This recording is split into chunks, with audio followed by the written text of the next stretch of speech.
aşıqlar fəda olsun bu qəmə.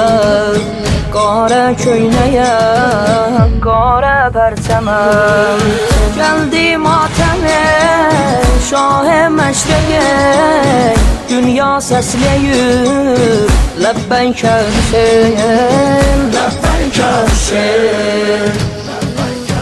Qara geydi bir də Həzrəti Ərbab-ı aləm, hər şəhli deyir məzlum Hüseyin vay cəmadəm.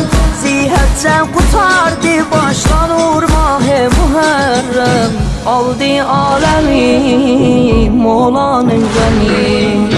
Gəldi Məhərrəm gözlər giryandı, mah-ı əzayə şah-ı ətşandı, mah-ı əzayə şah-ı ətşandı.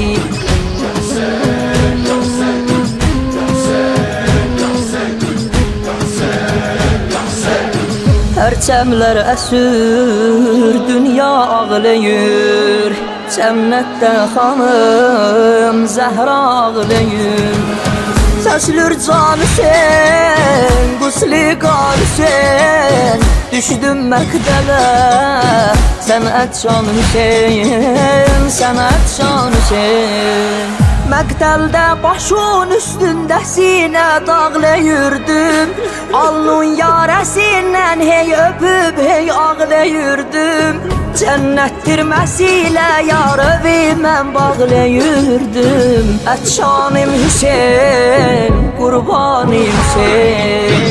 Gəldi Məhərrəm gözlər giryandı, mah-ı əzayə şah-ı ətşandı, mah-ı əzayə şah-ı ətşandı. Ətşan şahimiz məqdəldə yatır, bu qəm bizlərə irsiyə çatır. Can tək saxlarıq biz bu matəmi, candır bizlərə Molanın qəmi, Molanın qəmi. Heç bir kəs Hüseyin misli əziz olmaz cəhanda, yas bəzmi olub bərpa zəmin o asmandan. Peyğəmbərlərin göz yaşı caridir cinanda.